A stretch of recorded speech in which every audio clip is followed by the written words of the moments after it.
Irritable bowel syndrome or leaky gut syndrome, neither of those sound like they're a lot of fun for sure. And if you've been diagnosed with them, you know that they're not. And here's the kicker. It's very likely, unless you're taking active steps to separate yourself from the standard American diet, it's extremely likely that you have leaky gut syndrome already to some degree. And stick around and we'll talk about how that happens and active steps that you can take that don't even require going to the doctor to help eliminate this or keep you from getting it. But here's some of the symptoms that go along with it. Constipation, gas, bloating, diarrhea, stomach aches, digestive dysfunction. Some people will get a combination. They'll get diarrhea for a while and then constipation for a while, and diarrhea for a while and constipation for a while. That is hallmark of leaky gut syndrome. And it is an enormous problem. It really, really is. There's 6.5 million searches for IBS on Google every single month. And over the years, it's getting worse and worse and worse. Here's 2003 in the number of searches. Here's 2000, I believe that's 24, maybe 25. And there's the number of searches there. It's just a growing problem. So it's really something to be aware of because it is extremely common. So what is leaky gut syndrome? What is this?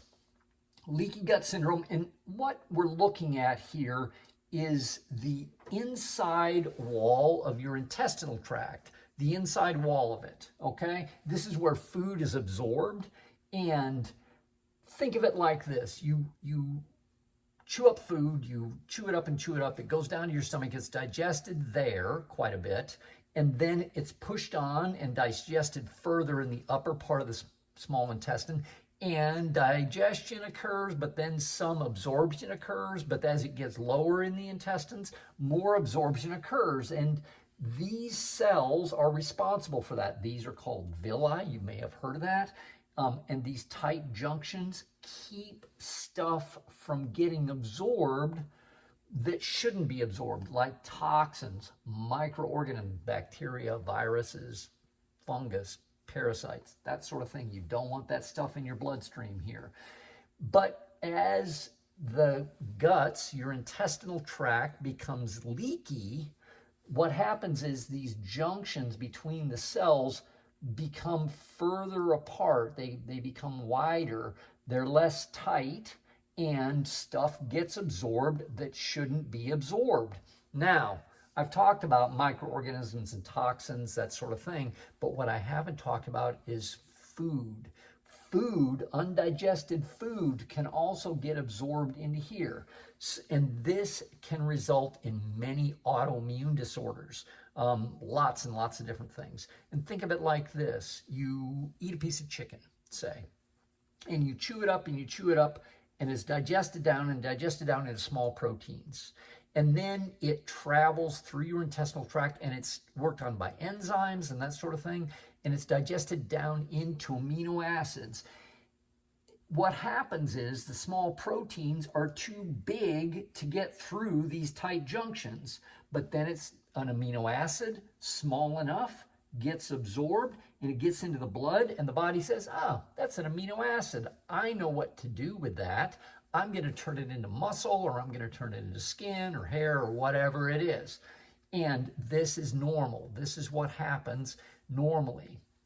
What happens when you have leaky gut syndrome is you eat that exact same piece of chicken, and it's digested down and digested down into small proteins, which if your guts are normal, if your intestinal tract is normal, it can't be absorbed. But when you have leaky gut syndrome, those small proteins are absorbed through these wider junctions between the cells and into your bloodstream. And now you have small proteins floating around here, undigested food that should never be here. And what happens? Instead of the body saying, oh, let's use that for our good, what the body says is, hey, that's a protein I don't recognize. Let's attack it. And they think it's an enemy. Well, what happens is that it happens 3 days a week or 3 times a day. Every time you eat a meal, every time you have a snack, this occurs, and the body's immune system freaks out and says, oh my gosh, we're under constant attack. We're under constant attack. What can we do? Well, it ramps up its immunity, and it works harder and harder and harder to try to counterbalance this leaky gut issue. Well, then the immune system is on high alert all the time, so it starts looking around the body and saying, well, what looks like that piece of undigested meat that we see, that foreign protein? Oh, wow, that joint looks like that foreign protein. So it attacks your joints, and then you have arthritis. Or maybe it attacks your thyroid and you have thyroid problems. Or maybe it attacks any other part of your body. It could be your brain, causing problems with Alzheimer's. It could be or ADHD if you're younger. It could be all sorts of different issues. Leaky gut is so horrible for you. It is something you want to avoid. It is not good for sure. Gut dysfunction really extends beyond the gut. It can cause anxiety, depression. Have you heard the gut is the second brain? Well, it's true. The gut health relates back to your brain health as well. And this is why this occurs partially. It can cause ADHD, like I talked about earlier, brain fog, huge situation with leaky gut syndrome, skin issues, headaches, joint pain, fatigue, you name it. It can cause all sorts of different problems. And here's kind of the cycle that you get into. You have intestinal inflammation in the gut lining. Those cells become further apart. And then now there's nutrient malabsorption. Things don't get absorbed like they should. So let's say you eat that piece of meat. It has lots of vitamin B in it, B12 or magnesium or iron or whatever, but it's not digested properly, so it can't be absorbed properly. So it's in your diet. It's just not getting into your body in a way that can be used. And then you get the immune response, like I talked about, GI issues, multiple food intolerances. Your body starts basically freaking out every time you eat and saying, hey, we need to overreact to all of this because we're under constant attack. And then autoimmune disease, just like I said, and it's this cycle that just keeps getting worse and worse and worse. Watch out for this. It is really a bad situation. It extends all the way to your brain. We talked about the gut being the second brain. It has influence on weight gain, significant influence on weight gain. If you don't fix this, it is almost impossible to lose weight. Bowel movements, nutrient delivery, microbial imbalance, the right amount of probiotics and that sort of thing, all the different good bacteria that helps you, makes good nutrients for you and helps you absorb and helps you digest your food, has influence on neurotransmitters. I have all other videos on this. Stress, anxiety, mood, behavior, it really causes tons and tons of problems.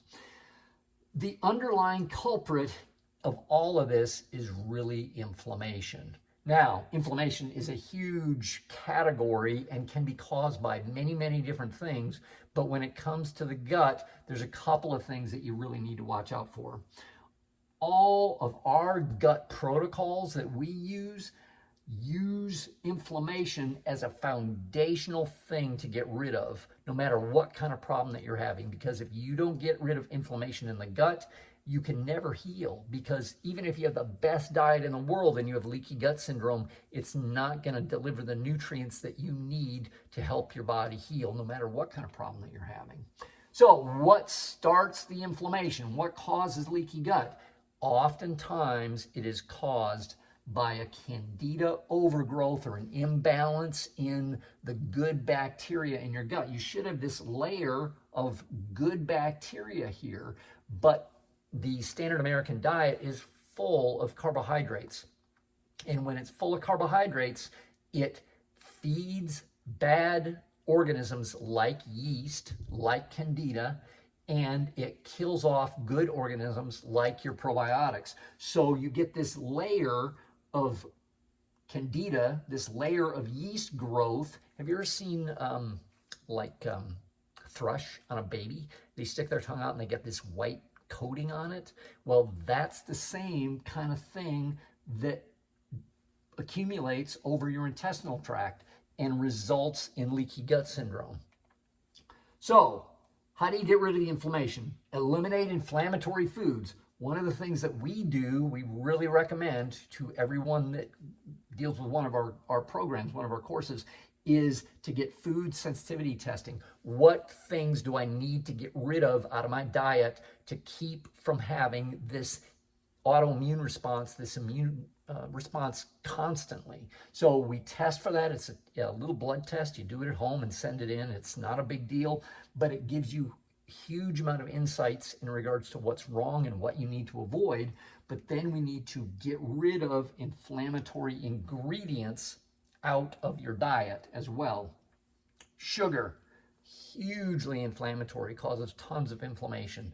It is a direct cause of inflammation in your body, and it feeds the candida that causes leaky gut syndrome. So get rid of this.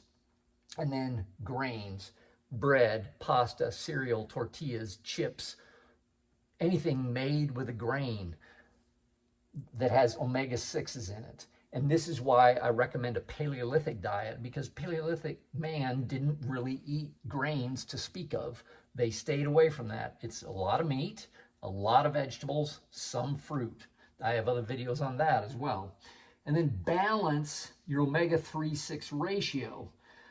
The excess of omega-6s is highly inflammatory. Even, it's hard to say, but even maybe more inflammatory than sugar. And the standard American diet has both of these in it in huge amounts. So balance your omega-3-6 ratio. It should be, and depending on the study that you read, it should be 1-to-1 or 1-to-4, around in there, or 3s to 6s. But the average American is 1-to-20, or even 1-to-24, 25, some studies have shown. So it's highly out of balance. And when you have an excess of these guys, the omega-6s, it causes an excess of inflammation in your body. And then people go around being like, oh, why do I feel horrible all the time? I just am stiff all the time. I hurt all the time. I wake up stiff. After I sit a while, I'm just stiff, and I can't get out of the chair. They just feel bad all the time. So eliminating this, getting this ratio right by getting your diet right and supplementing can have huge effects on your health. So supplement with omega-3s. Depending on your situation, 4,000 to 10,000 milligrams a day. If you're not having any problems and you're just, hey, I just want to prevent things, then I recommend 4,000, 5,000 milligrams a day, around in there. If you're having problems with like diabetes, heart issues, I'm overweight, that sort of thing, I recommend around 7,000 milligrams a day. And then if you have chronic pain, like I talked about, I'm in pain all the time. My joints hurt, my back hurts, my everything. I have headaches, I'm in chronic pain. Take 10,000 milligrams a day. If you have a neurological problem, I have Alzheimer's, I have Parkinson's, I have depression, which is really a neurological problem. I have anxiety all the time. I recommend 10,000 milligrams a day. When the dosage is up that high, then usually you're in a situation where you need to take a liquid, because this would be around 10 pills a day, which is a lot. So taking a liquid's really easy. Liquid omega-3s are widely available. I recommend a brand called Nordic that you can get on Amazon. It's a great brand. And it's really easy to get, like 1 shot a day and you're done. That's it. It's very, very simple. So it's not that hard to fix. It's simple to fix. It's hard because you got to change your diet. Let's say that. So anyway, if you have trouble with this, set up a time. I'd be happy to talk to you and help you with it. And it is the foundation of so many health problems. So thanks for listening, and I hope this helps.